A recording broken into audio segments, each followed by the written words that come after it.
Welcome to PGF academy solution.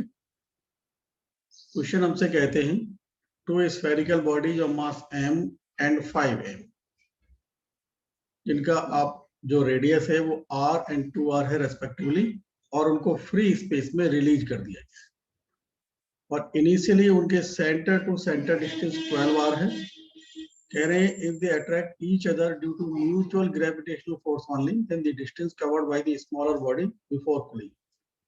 Centre से centre distance इन्होंने हमें 12r दिया है, मासेस हैं m और 5m, इसका रेडियस 2r है और इसका रेडियस r है। क्वेश्चन में जैसे हमें कहा जा रहा है दोनों बॉडी अपने केवल ग्रेविटेशनल फोर्स के कारण एक दूसरे की तरफ आते हैं, और इस सिस्टम के लिए, सिस्टम का मतलब students m and 5m masses को कंबाइन हम एक सिस्टम के तरह देखेंगे।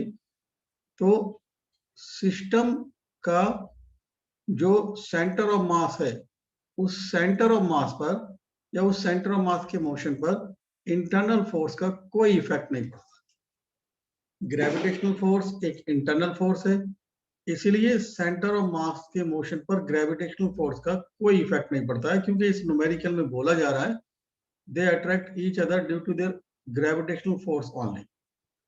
मतलब ये हुआ, मान ले कोलिजन करने के लिए m मास x1 डिस्टेंस चलता है और कोलिजन करने के लिए 5m मास x2 डिस्टेंस चलता है, तो ऑब्वियसली जब वो कोलाइड कर जाएंगे तो कोलाइड करने के बाद उनका जो सेंटर टू सेंटर डिस्टेंस होगा वो 3r हो।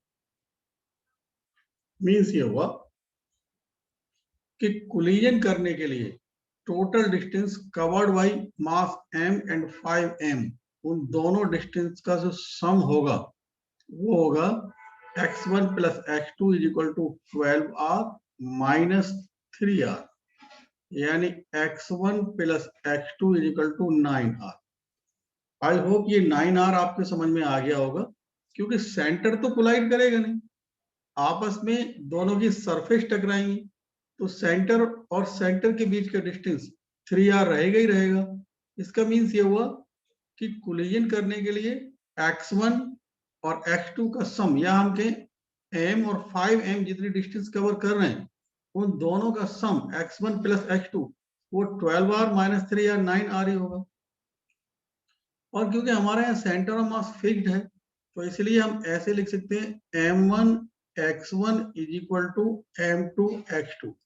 हम जानते हैं सेंटर ऑफ मास जब एक ही जगह पर फिक्स्ड रहता है तो जितना डिस्टेंस कोई एक मास कवर करेगा उस ही डिस्टेंस के कॉरस्पॉन्डिंग कोई दूसरा मास भी सेंटर ऑफ मास की तरफ ही आएगा। जैसे यहाँ m mass centre of mass की तरफ चल रहा है तो 5m मास भी सेंटर ऑफ मास की तरफ ही चलेगा।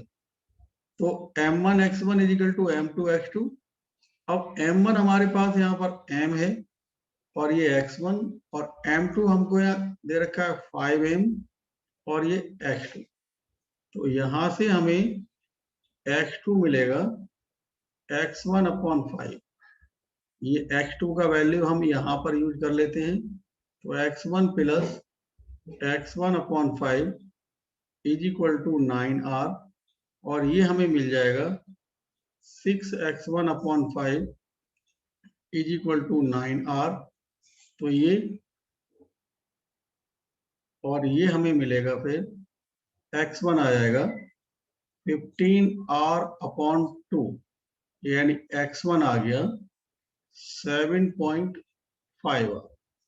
कहने का मीन्स ये हुआ स्मॉलर मास कोलिजन करने के लिए 7.5r का डिस्टेंस कवर करेगा। अगर मान लो लार्जर मास के बारे में पूछा होता तो ऑब्वियसली हम 9r यानी x2 निकालते और x2 आता 9r माइनस का 7.5r, यानी x2 आता 1.5r। Thank you.